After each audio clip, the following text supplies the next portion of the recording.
Bon, si je vous parle aujourd'hui, c'est parce que je vous le dois. Ça fait 1 an que je me tais, ça fait 1 an que je subis, ça fait 1 an que j'encaisse sans rien dire. Il y a 2 mois, vous avez lu des choses terribles sur moi et je vous dois une explication. Voilà, simplement, je vous dois une explication. Vous avez certainement vu qu'on m'a accusé de choses très graves.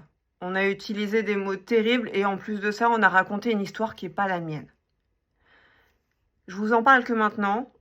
Et si je vous en parle que maintenant, c'est parce que je ne pouvais pas prendre la parole avant que tout soit terminé. En fait, pendant 1 an, il y a eu une instruction qui était en cours, une instruction judiciaire, et je devais respecter la procédure. Aujourd'hui, cette procédure, elle est terminée, et je pense qu'il est temps de rétablir la vérité de la situation par le biais de cette vidéo et de tout vous expliquer, et que vous fassiez votre propre opinion sur cette histoire. Alors, déjà, je vais le développer, mais ça me semble être la base. Je n'ai jamais escroqué qui que ce soit. Je n'ai jamais perçu aucune somme de façon indue.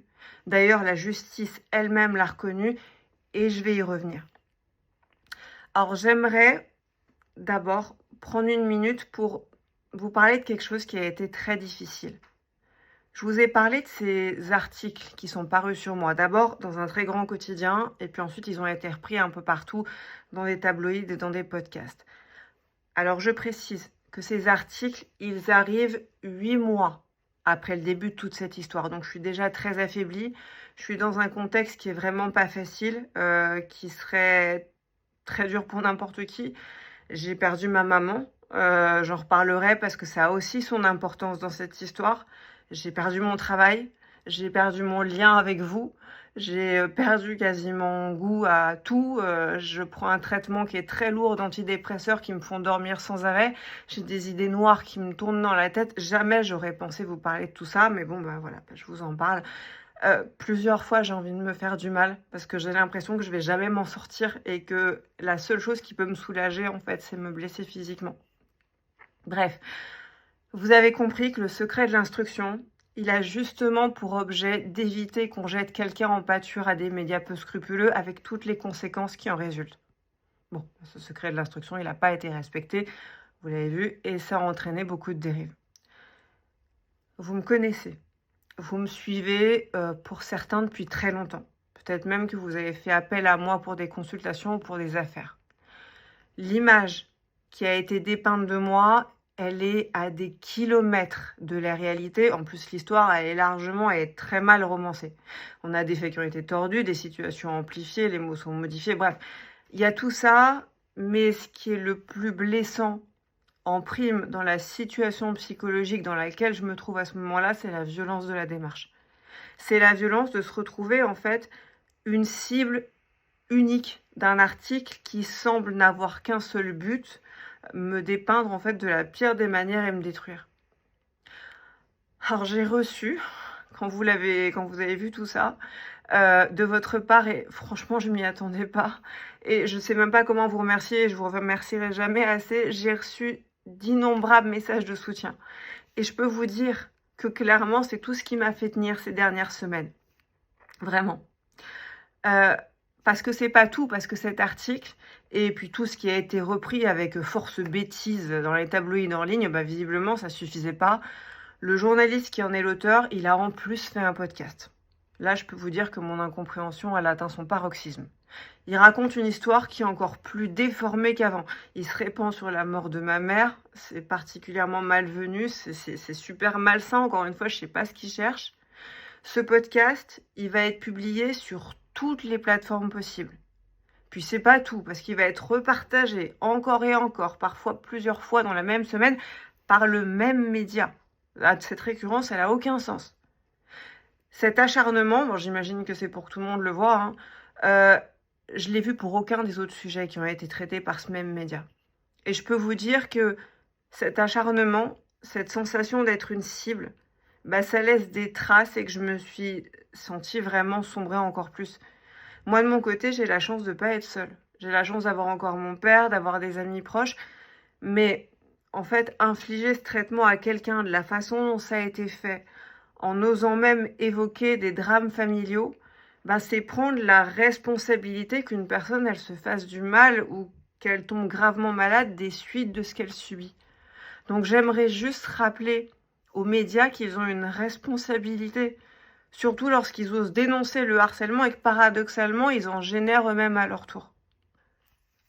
Ce sujet, il est clos.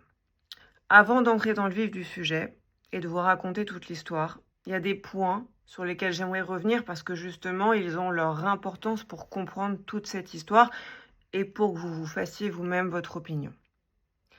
Le premier point, c'est ma manière de travailler. Aujourd'hui, je ne suis plus avocate, mais je l'ai quand même été pendant quasiment 9 ans. Vous savez que je traitais quasiment que d'affaires familiales, de défense de femmes violentées, d'enfants maltraités. Donc pendant plus de 8 ans, ce que j'ai défendu au quotidien, c'est l'humain dans ce qu'il a de plus fragile. J'étais sur le pont en permanence, on pouvait m'appeler à n'importe quelle heure, même en plein milieu de la nuit, parce que je traitais des cas qui étaient très lourds, avec parfois des urgences immédiates. Je précise aussi que je prenais des honoraires qui étaient très bas. Parfois, j'en prenais même pas. Parce qu'une grande partie des personnes qui me contactaient, elles n'avaient rien. Et que ce que j'avais à cœur de faire, c'était de les sortir dans la situation terrible dans laquelle ils étaient. Et quand je vous dis qu'ils avaient rien, rien, ça renvoie pas simplement à un compte en banque qui est peu garni ou à une fin de mois un peu compliquée. Rien, c'est l'absence de tout. C'est pas de famille solvable vers qui se tourner, c'est pas de logement stable, pas de véhicule pour se rendre aux convocations. Et justement, pour moi, c'est précisément parce qu'ils n'ont rien qu'ils méritent tout. Ils méritent toute mon attention, ils méritent tout mon temps et ils méritent toute ma détermination.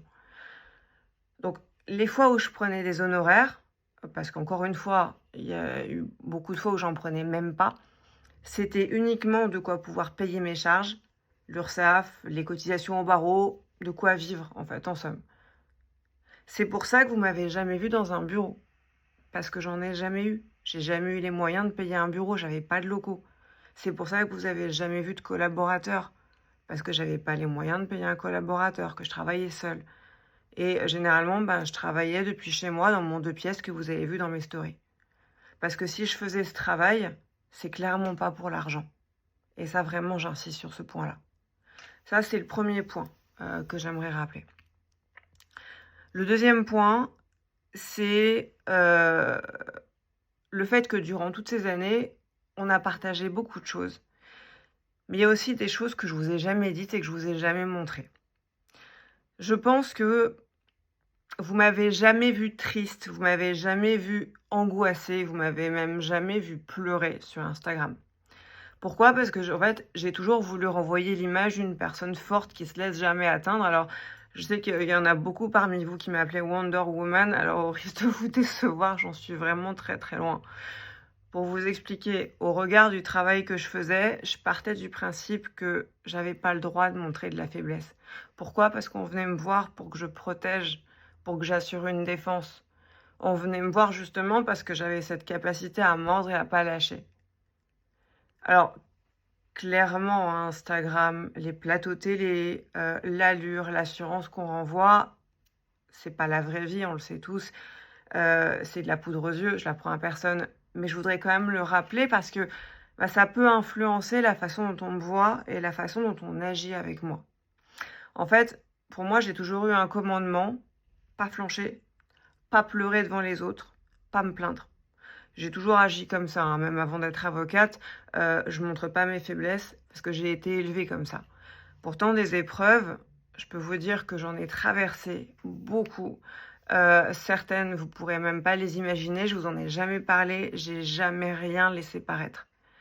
Alors, je vais vous donner un exemple sur quelque chose que vous connaissez déjà un petit peu parce que je vous en ai un petit peu parlé. Quand j'ai perdu ma mère, il y a 2 ans, d'un cancer très agressif, vous ne l'avez appris que bien après. Je fais une petite digression, mais ça me semble important de vous expliquer le contexte dans lequel je me trouve depuis plusieurs années pour que justement vous compreniez toute l'histoire que je vais vous raconter. Alors quand j'ai perdu ma mère, je l'ai perdue en 2023, ça faisait déjà 2 ans qu'elle était malade. Elle était malade depuis 2021. Ça faisait 2 ans que je passais mon temps à l'hôpital avec elle. Je sais qu'il y en a parmi vous qui regardent et qui savent ce que c'est que le cancer et qui savent à quel point c'est effroyable en fait. On a les chimios, on a les effets secondaires atroces. Ma mère avait eu 4 opérations qui étaient très, très lourdes et qui étaient très, très risquées. Tout ça, je vous en ai pas parlé, j'en ai parlé à personne.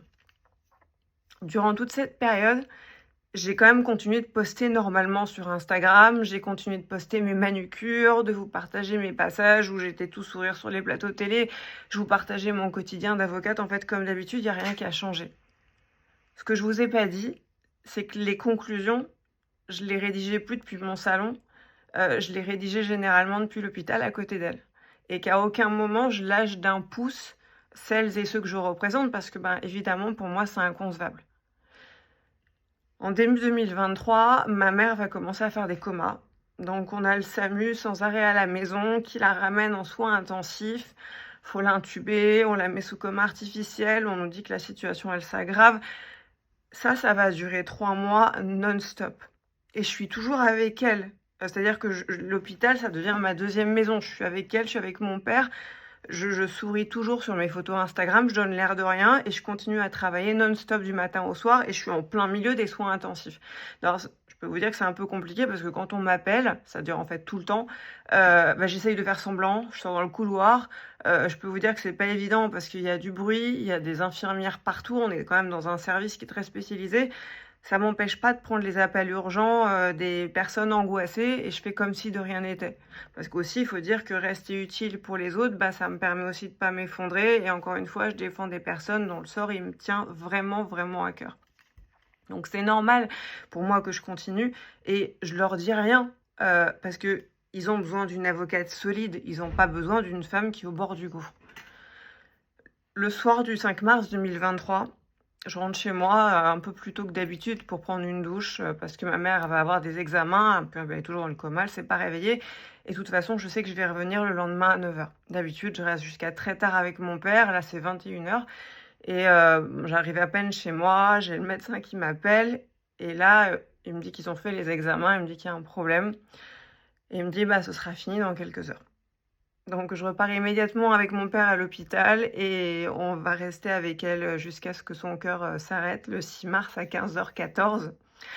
Donc autant vous dire qu'encore aujourd'hui je m'en remets pas, que cette épreuve elle a marqué la femme que j'ai été après, qu'elle marque la femme que je suis aujourd'hui et qu'elle est aussi importante dans le contexte global de ce que je vais vous raconter. Alors, j'en viens à l'affaire en question. Il se trouve qu'en 2022, alors que ma mère, elle est donc déjà malade, elle est malade depuis 2021, que je suis déjà en plein dans la situation que je viens de vous décrire, j'ai le secrétaire d'un procureur qui m'écrit parce qu'il m'a vu sur les plateaux de télé. Et il devient un très bon ami. Il n'y a rien à romancer, comme ça l'a été, c'est juste un ami. On partage plein de choses, on a des amis communs, c'est super rassurant de se dire qu'au milieu de tout ce stress, on a à ses côtés des personnes sur qui on peut compter en fait. Il est secrétaire du procureur, c'est un peu son bras droit, quoi, donc forcément, à aucun moment, moi j'imagine qu'il connaît pas ses obligations, qu'il connaît pas ses devoirs. Pour moi, c'est une source fiable. On parle un petit peu de mes dossiers et il m'explique qu'il a un logiciel qui lui permet d'avoir des informations, je vais vous l'expliquer. Mais pour moi, ces informations, elles vont me permettre de faire mon travail encore mieux. C'est-à-dire savoir où en est une procédure, par exemple, et aussi connaître les antécédents des parties auxquelles je suis opposée. C'est pas non plus les secrets de la bombe atomique. À aucun moment, j'imagine qu'il n'a pas le droit de le faire. D'autant qu'il a l'habitude de faire beaucoup de recherches de ce type. Je me pose pas de questions. J'aurais dû m'en poser. Mais ma vigilance à ce moment-là, elle est affectée par tout ce que je vous ai raconté. En plus, les informations, il ne me les transmet pas sous le manteau, il me les envoie par mail depuis sa boîte professionnelle. Donc vous imaginez que je me pose encore moins de questions. Donc en réalité, j'ai une charge de travail énorme avec des dossiers très lourds. J'ai mon monde qui s'écroule parce que ma mère, elle est malade. Par la suite, je la perds, donc je vis avec le deuil. Le contexte que je vous ai exposé, rien montrer, ne rien dire, faire comme si tout allait bien, je peux vous dire que oui, j'étais hyper contente de me dire je vais pouvoir aider au mieux mes clients. Et effectivement, c'est vrai que ça m'aide beaucoup parce que joindre un tribunal pour savoir ce qu'il en est de l'avancée d'un dossier, je peux vous dire que parfois c'est très très compliqué. En gros, on appelle Et souvent, bah, c'est des heures d'attente sur un serveur vocal et on n'a aucune certitude de les joindre. D'ailleurs, je ne sais pas si vous vous rappelez qu'une fois, j'avais même mis un message en story pour vous appeler à l'aide parce que j'ai essayé de joindre une juridiction dans le sud. Il n'y a aucun numéro qui répondait. Les mails, ils revenaient tous. Et il y en a un d'entre vous qui avait très gentiment fait un saut au tribunal pour leur dire que j'essayais justement de les contacter. Et on avait appris, bah, grâce à vous, qu'ils avaient un problème informatique global et qu'ils ne pouvaient prendre aucun appel ni aucun mail. Bref, vous l'avez compris, pour moi, c'est difficile à la fois de gérer mon stress personnel, le fond de mes dossiers, les appels clients, et au surplus de passer des heures à tenter de joindre les tribunaux. Donc oui, quand cette personne me dit qu'il peut me dire où en sont mes dossiers niveau procédure, et me permettre aussi et surtout de rassurer ceux que je continue en dépit de la situation de représenter comme j'ai l'habitude de le faire, à l'occasion, elle me sauve. Il y a un autre point sur lequel cette personne va m'apporter son aide. C'est les antécédents des parties adverses. Alors pourquoi est-ce que ça peut faire basculer une affaire? Parce que quand on vous donne un dossier pénal, par exemple pour des violences conjugales, ou que vous devez carrément constituer tout un dossier, par exemple en affaires familiales, devant le juge aux affaires familiales, pour un divorce par exemple, le contexte qui entoure le passif des différentes parties, des différentes personnes qui vont s'opposer, c'est des éléments qui ne vous sont pas transmis. Ces éléments, pourtant, ils existent. Ils figurent dans un fichier administratif du ministère de la Justice que les magistrats ils peuvent consulter. Alors, je précise que si les magistrats ne le consultent que rarement, c'est pas du tout par manque de zèle, au contraire. Les magistrats, ils font très bien leur boulot, mais ils croulent sous les dossiers. Ils ont un travail qui est considérable et ils n'ont évidemment pas le temps nécessaire pour des recherches supplémentaires, c'est normal. Tout ça, c'est la question des moyens qui sont alloués à la justice et ça, c'est un vrai problème, on pourra en parler des heures. Je vais vous donner 2 exemples, juste pour que ce soit un petit peu concret. Je ne vais pas m'étaler, mais je vais quand même vous donner 2 exemples. Un été du mois d'août, j'ai une jeune mère de famille dont je traite le dossier de violence conjugale qui me contacte. Elle est terrorisée, elle pleure au téléphone. Elle me dit que son conjoint lui dit qu'il a fait de la prison dans le passé, qu'elle ne le découvre que maintenant. Et il lui dit « j'ai gardé des contacts très dangereux ». Il se trouve que il l'a déjà battue de façon très très violente. Il l'a même menacée avec une tronçonneuse. Enfin bref, c'est un cas qui est vraiment difficile. Et là, il lui dit que si elle lui obéit pas, si elle lui dit pas où elle est, parce qu'elle essaie de se protéger, ses contacts, ils vont s'occuper d'elle et ils vont s'occuper de son fils de 10 ans. C'est une vraie histoire, hein. Si j'avais contacté les services du procureur ou les services de police, on est en plein mois d'août. J'aurais pas eu de réponse immédiate. J'aurais pas eu d'ordonnance d'éloignement immédiate. Encore une fois, c'est normal, la justice aussi, elle est débordée. Là, à ce stade-là, ma priorité pour moi, c'est déjà de pouvoir vérifier ce que dit monsieur et de pouvoir, le cas échéant, la rassurer parce que personnellement, j'ai des doutes. Il est très menteur, il est très manipulateur. Donc, je vais demander une vérification d'antécédents. Voilà. Et là, c'est un soulagement. Parce qu'en fait, monsieur, il raconte n'importe quoi. Il n'a jamais été en détention. Et donc, on peut en déduire que ces contacts hyper dangereux, ils sont tout aussi fictifs. Ça ne veut pas du tout dire qu'il est moins dangereux pour elle. Mais au moins, c'est un soulagement. C'est un soulagement pour elle. Et c'est aussi un soulagement pour moi parce que moi, je ne savais pas ce qui pouvait lui arriver vraiment à court terme. En fait, c'est un peu la même chose quand on veut bien défendre une personne. Il faut savoir qui en a en face parce que ça peut tout changer. Vous savez, je défendais majoritairement des victimes de violences. Mais être une victime dans un prétoire, c'est pas facile du tout parce que autant dans l'esprit du public, une victime, c'est digne de compassion, etc. Dans la réalité de la procédure, une victime, d'abord, c'est une plaignante et son statut de victime, il est que présumé. Donc elle va rentrer dans l'arène pour être entendue, mais elle va aussi rentrer dans l'arène pour être mise à l'épreuve par la partie adverse et parfois elle va essuyer des attaques frontales de l'avocat de la partie adverse. Et c'est normal parce que la version de la victime, elle va être passée au crible par l'avocat qu'on a en face Ce qui est tout à fait justifié parce que chaque avocat, il fait son travail et il n'y a rien à redire là-dessus. Donc, ce qui veut dire que le passé de la victime que je vais représenter, il est disséqué, on va avoir sa vie privée qui va être exposée, on va interroger sa moralité, ses fréquentations, sa stabilité psychologique. Ces cas, je les ai vus.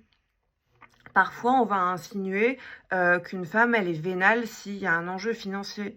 Parfois, on va la dépeindre comme une femme jalouse, vengeresse, si c'est son ex-conjoint qu'elle a en face, ce qui est généralement le cas. Parfois même, on va la qualifier d'hystérique. On va dire qu'elle est dépressive si elle laisse paraître ses émotions. On a une victime qui vient pour être protégée et qui se trouve en fait sommée de justifier sa propre vie et sa propre intégrité.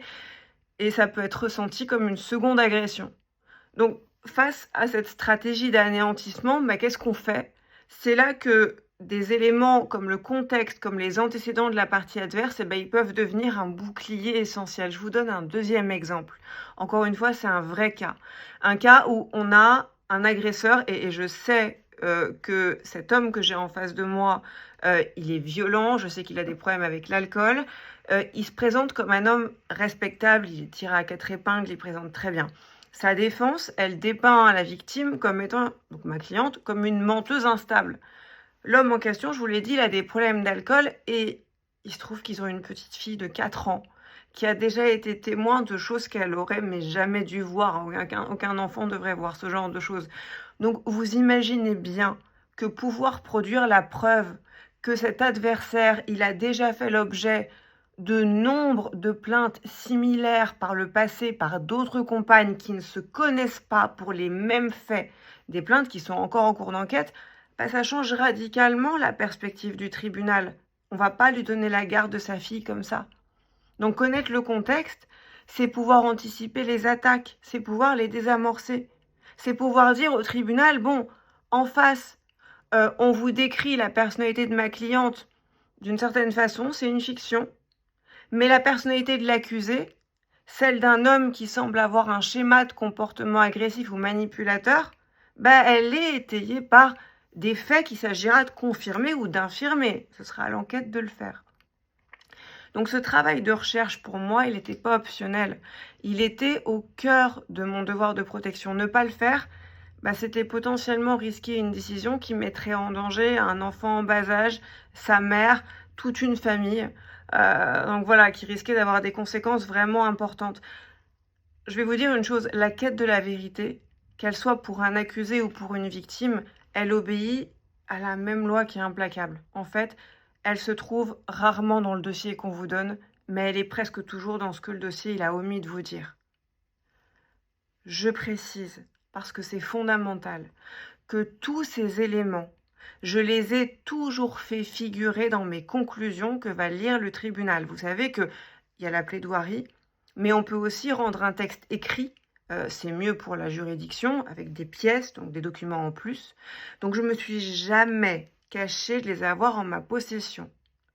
Et je peux vous dire qu'aucun magistrat du siège, les magistrats du siège, c'est les magistrats qui vont rendre leurs décisions, ceux que vous avez en face de vous, ni aucun magistrat du parquet, c'est le procureur, aucun s'en sont jamais émus. On m'a jamais demandé d'où je tenais ces informations, on me l'a jamais reproché, et de surcroît, ça m'a permis d'obtenir gain de cause à de très nombreuses reprises. C'est justement vous dire si on les a pris au sérieux. Donc en substance, si je devais résumer, j'ai utilisé des éléments, encore une fois, qui n'étaient pas non plus les secrets de la bombe atomique, qui étaient transmis par une source que je pensais fiable, une personne de confiance dans l'institution, avec un titre qui me les transmettait par sa boîte mail professionnelle. Moi, j'ai vu l'urgence. J'ai vu l'urgence de protéger une mère, de sauver un enfant, de sauver une famille. Et chaque information que j'ai eue, je l'ai utilisée avec toute transparence devant les juges pour rendre le dossier le plus complet possible pour la manifestation de la vérité sans jamais m'en cacher. En fait, on peut dire que ma manière de procéder, c'est un peu une manière de procéder que j'ai eue à l'américaine, un peu celle que vous voyez dans les séries américaines, en fait, une contre-enquête, comme vous voyez dans les films. Dans un pays anglo-saxon, jamais on serait venu me le reprocher. En France, malheureusement, c'est différent. Mais voilà, en fait, j'ai juste voulu bien faire mon travail. Ça, c'est la première chose qu'on m'a reproché. Il y a une deuxième chose qui m'a été reprochée. Vous avez certainement pu lire que j'aurais escroqué des centaines de personnes. C'est faux. Et d'ailleurs, j'ai absolument pas été condamnée pour escroquerie. Je vous explique toute l'histoire. L'année dernière, début de l'été 2024, je suis contactée par 2 victimes dans le cadre d'une affaire financière. Il se trouve que cette affaire, elle est traitée justement par la juridiction de mon ami qui est secrétaire du procureur. Donc mon premier réflexe, c'est quoi? C'est de lui en parler. Pourquoi je lui en parle? Parce que le dossier, il est énorme, il est tentaculaire et il y a tellement de victimes que ce dossier, il va être audiencé. Audiencé, c'est traité au tribunal pendant plusieurs semaines d'affilée. Ça va pas être juste une journée d'audience. C'est plusieurs journées, c'est plusieurs semaines avec des audiences, une audience qui va s'étaler sur des jours et des semaines d'affilée en fin d'année. Donc c'est du non-stop, c'est à plusieurs centaines de kilomètres de Paris, donc c'est pas évident. Moi, encore une fois, je suis toute seule. J'ai d'autres dossiers sur lesquels je suis engagée un peu partout en France, je peux pas me démultiplier. Encore une fois, mes honoraires, ils sont pas excessifs. Donc en résumé, logiquement, je me demande si ce dossier, il vaut vraiment le coup. Parce que j'ai déjà beaucoup de travail, qu'à côté de ça, j'arrive pas à me remettre de la mort de ma mère, même si je fais monde de rien, et que je suis clairement au fond du trou. Voilà, je le montre pas, mais je suis clairement au fond du trou. Donc si je pense dossier, c'est des semaines entières à passer à des centaines de kilomètres de Paris pour 2 victimes. Donc je demande des informations à mon ami, il me dit qu'il connaît bien le dossier, je lui demande notamment si les victimes, elles ont de bonnes chances d'être indemnisées. Bon, visiblement, les auteurs, ils seraient identifiés, il y aurait des choses à faire. Donc j'accepte de jeter un coup d'œil au dossier des 2 personnes qui m'ont contacté initialement pour leur donner mon avis. Comme d'habitude, je ne prends aucun honoraire. Parce que j'ai l'habitude, et tous ceux que j'ai défendus peuvent en témoigner, de ne jamais accepter un dossier si j'estime qu'il n'y a rien à faire ou rien à gagner.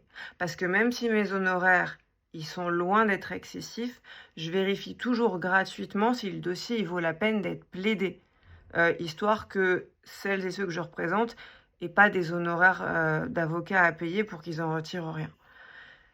Il se trouve que dans ce dossier, il y a beaucoup d'autres victimes et qu'il y a beaucoup d'autres victimes qui n'ont pas d'avocat. Et mon ami, il me dit qu'il a la liste de ces personnes-là et qu'il a leur mail et qu'il peut me la transmettre. Et effectivement, c'est vrai que je me dis que faire du démarchage, ça serait idéal parce que je pourrais fédérer davantage de clients vu le côté tentaculaire du dossier, vu les points que je vous ai exposés, le temps passé, etc. sur place, le temps passé à travailler le dossier, etc. C'est logique.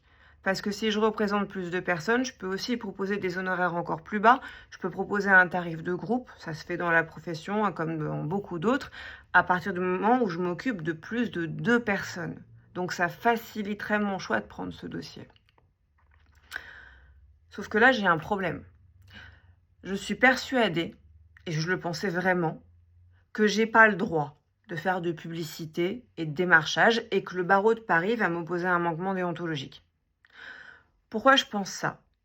Parce que depuis plusieurs années, ça fait déjà longtemps, je reçois des courriers de la déontologie, du service de déonto, qui me reprochent de faire, c'est les mots qui sont utilisés dans les courriers, de la concurrence déloyale aux confrères avec mon compte Instagram. J'avais d'ailleurs été m'en expliquer devant la commission.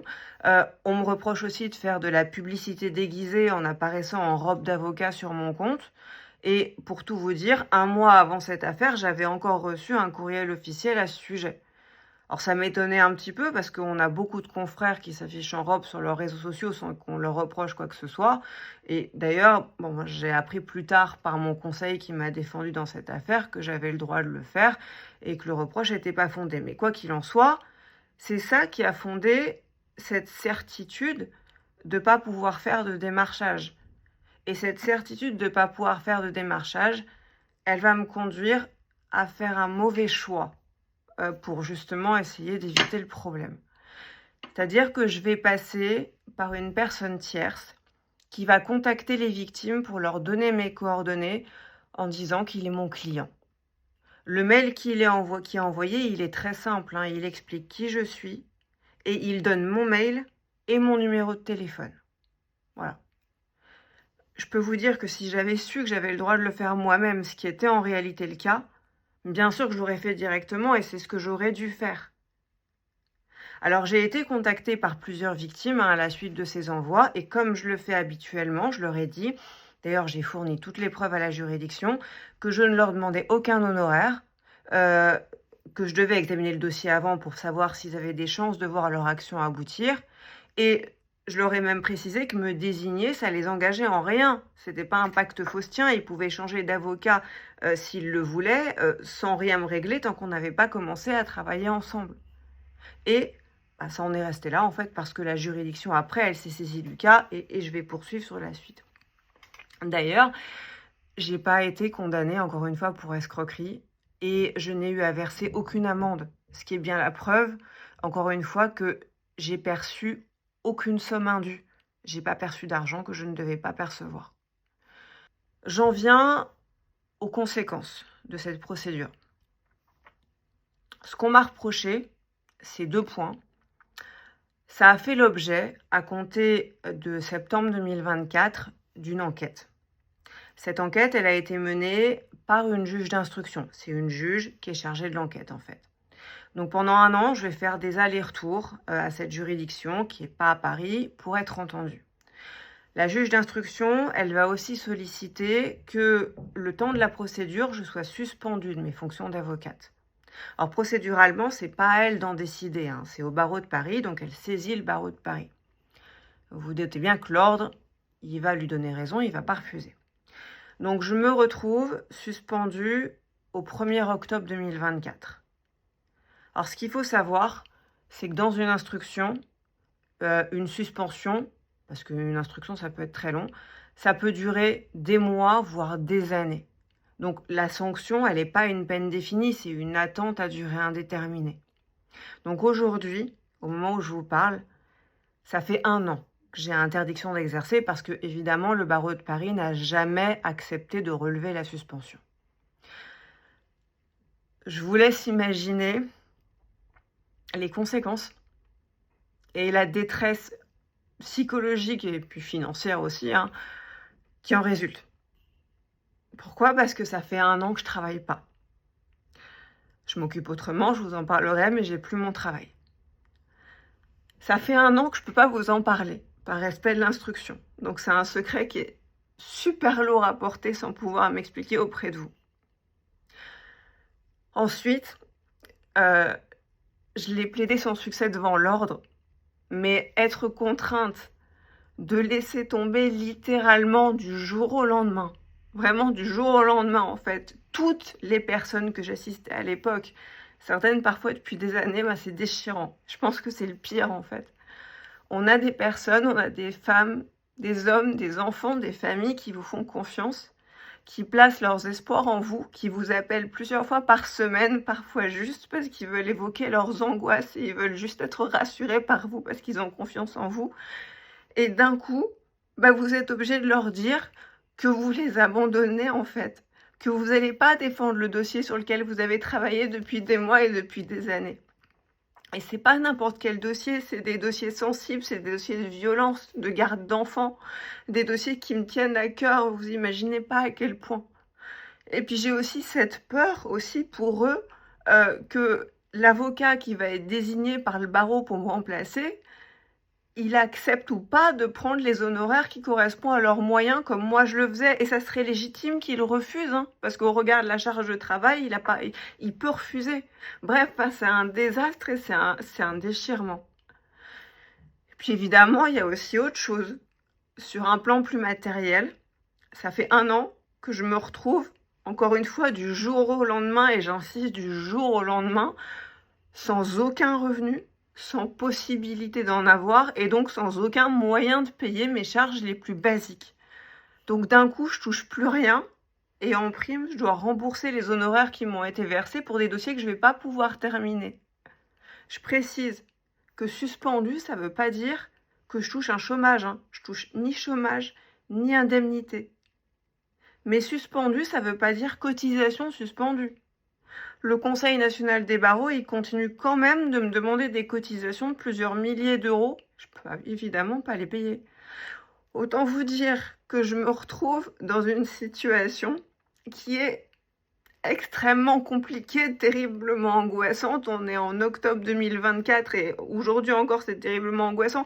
Je sais plus où j'en suis, je suis terrorisée, j'ai perdu ma maman, j'ai perdu mon travail, j'ai perdu ma routine, j'ai perdu ma raison d'être, j'ai plus de dialogue avec vous, j'ai perdu toute source de revenus et je sais pas ce qui va m'arriver à ce moment-là. Alors encore une fois, je montre rien. Vous me voyez toujours souriante sur Instagram, sur TikTok, j'ai ri aux éclats sur les photos, mais je peux vous dire qu'à l'intérieur, je suis en miettes. Et bon, je dois bien tenir le coup. Alors, je suis suivie aussi par un psychiatre, comme je vous l'ai dit. Je me lance dans la réalisation de vidéos sur la mode pour essayer de penser à autre chose, pour pas rester sans rien faire. Vous les avez vues pour certaines. Bon, évidemment, je gagne rien. Je suis en pleine inconnue, je suis en pleine incertitude. J'ai réalisé des très beaux projets. D'ailleurs, j'espère que je pourrai vous les montrer un jour. Bon, ça, c'est encore une autre aventure. Enfin, voilà. Alors, il a quand même fallu que je sorte de cette situation et c'est pour ça que je vous disais que la procédure, elle était terminée. Parce que pour sortir de tout ça, on m'a présenté deux possibilités. Soit je pouvais continuer à me battre, à expliquer encore et encore tout ce que je viens de vous dire dans cette vidéo. Le problème, c'est que la procédure, elle aurait pu durer des années. Des années de suspension, des années sans parler, des années de stress. Je peux vous dire que se retrouver au cœur d'une procédure judiciaire, c'est vivre avec une anxiété sourde, on s'endort avec, on en rêve, on se réveille avec, c'est un bruit de fond permanent qui vous quitte jamais parce que vous savez pas ce qui va vous arriver. Vous ressassez aussi le fait qu'une vie entière de travail, de conviction, ça peut être anéanti comme ça d'un seul coup. Donc vraiment, c'est vraiment difficile à supporter. J'avais une deuxième possibilité, c'est celle que j'ai choisie. C'est une procédure qui d'ailleurs est inspirée des procédures anglo-saxonnes. C'est une procédure de plaider coupable. Ça s'appelle une CRPC, une comparution sur reconnaissance préalable de culpabilité. Donc, en substance, j'ai choisi d'accepter une peine pour pratique commerciale trompeuse. C'est le démarchage par un tiers dont je vous ai parlé tout à l'heure. Et une peine pour recel de documents couverts par le secret.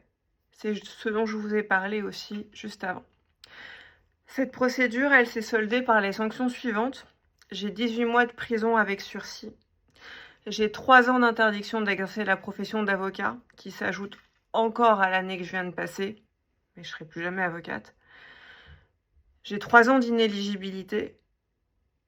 Et encore une fois, je veux vraiment le préciser, j'ai pas d'amende. Ce qui montre que j'ai escroqué personne. Voilà. Alors, je voudrais laisser le soin à chacun, c'est le but de cette vidéo, à la lumière des explications que je viens de vous fournir sur mes intentions réelles, sur mon absence de volonté de nuire, voilà, de vous forger votre propre opinion sur toute cette histoire. Je vous remercie de m'avoir écouté et je vous remercie infiniment de votre soutien.